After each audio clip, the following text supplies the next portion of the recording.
1월 14일 박정희 대통령은 헌법 제53조에 따라 국민 생활의 안정을 위한 대통령 긴급조치 제3호를 선포했습니다. 이것은 국민 생활, 특히 서민 대중의 생활 안정과 소비 억제와 자원의 절약, 그리고 국내 자원의 개발과 국제 수지의 애로 타기에 시책에 중점을 두고 첫째, 저소득층의 부담을 줄이기 위해 근로소득세와 사업소득세, 그리고 주민세를 오는 12월까지 면제 또는 대폭 경감하며 따라서 10만 원 이하의 봉급 생활자와 소규모 영세 상인들이 크게 혜택을 받게 되었습니다. 둘째, 버스 등 대중교통수단의 요금 인상을 최소한으로 억제하기 위해 통행세를 감면했습니다. 기차와 버스, 여객선에 대해서는 통행세를 면제하기로 했습니다. 셋째, 농가 소득 증대를 위해 미국 수매 가격을 한 가마에 500원씩 올려 더 많이 사들이고 이미 정부가 사들인 쌀에 대해서도 올린 값만큼 더 주기로 했습니다.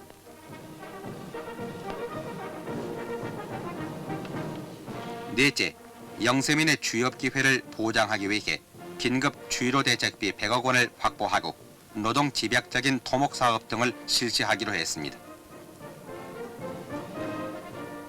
다섯째, 중소상공업에 대해 특별 저리금융자금 300억 원을 지원하고 필요한 예산 조치를 해서 중소기업을 보호 육성하기로 했습니다. 여섯째, 임금의 우선 변제 제도를 마련하고 임금 체불, 부당해고 및 근로조건의 악화를 방지하기 위해 악덕 기업가에 대해서는 가중처벌을 할 수 있게 했습니다.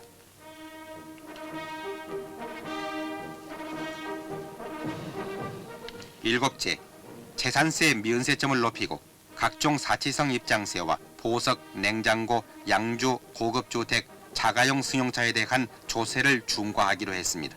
이것은 호화주택을 비롯해서 사치성 물품을 사용하는 고소득자들에게 세금 부담을 늘려 사치성 소비를 억제하기 위한 조치입니다.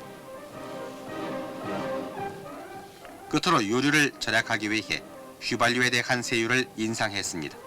휘발유세를 300%로 인상함으로써 가급적 자동차 운행을 억제하도록 했습니다. 이상의 조치와 아울러 정부 예산 500억 원을 절감해서 재정 수지의 균형을 유지하고 국민의 기본 생활을 해결하기 위하여 쌀, 보리쌀, 연탄의 가격 안정을 기하도록 했습니다. 특히 매점 매석, 부당한 가격 인상, 탈세, 기업 자금의 유용 등 악덕 행위를 엄중히 다스리도록 했습니다. 한편 김종필 국무총리는 전국 근로감독관들을 불러 근로자의 권익을 부당하게 침해하는 악덕 사용자는 엄하게 다스리라고 말하면서 노동자 편에 서서 이들의 권익 신장과 사용자의 조화 관계를 더욱 돈독하게 해달라고 당부했습니다.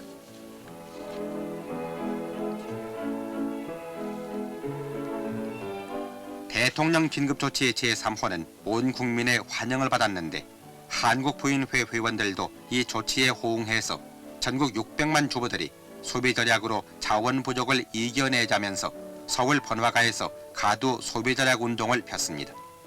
이들은 한 번 쓰고 버릴 것, 두 번 쓰고 세 번 쓰자는 표어를 내걸고 소비 절약을 호소했습니다.